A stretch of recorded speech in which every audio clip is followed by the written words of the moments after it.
Hey WordNerds, for Tuesday Reader's Nook, I want to talk to you about a common writer problem, which is your inner critic. Now normally if you're writing a second or third draft and you're polishing everything, that's not a problem. It becomes a problem when you're writing your first draft and trying to go and get it out on the paper, that your inner critic needs to be silenced. It also becomes a problem, especially for me, when I'm trying to enjoy myself and just read a book.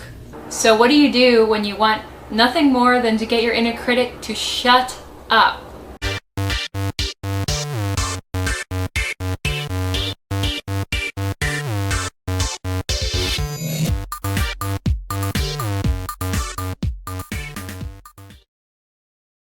I'm not sure I would have used that word here. It seems out of place to me.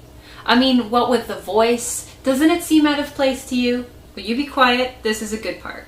Is it though? What about that plot hole 10 pages back? I mean, come on. The character would have known. Will you shut up? No matter what you say, I am enjoying this book. Are you though? Do I have to point out the fundamental flaw in the setting here? What did I tell you? Oh my god, there's a comma missing.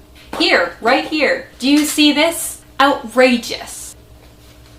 I guess I'll go watch a movie.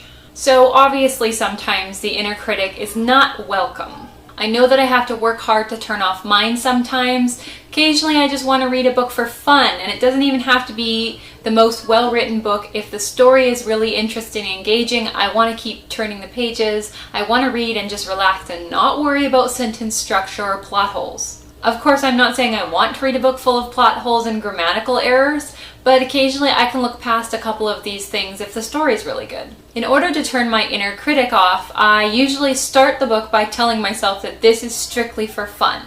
If I want to go back later and read it a second time to figure out what's not working for me, I allow myself to do that. It takes work to turn your inner critic off and turn it back on again, but you can teach yourself to do it.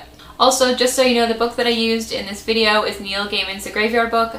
It's one of the only books I would use for this type of thing because I think it's perfect. And when I read Neil Gaiman's books, my inner critic is just silent because really there's nothing to complain about. So how about you? Do you have problems with your inner critic piping up whenever you turn the page? Or have you learned to turn that off? If so, share in the comments below.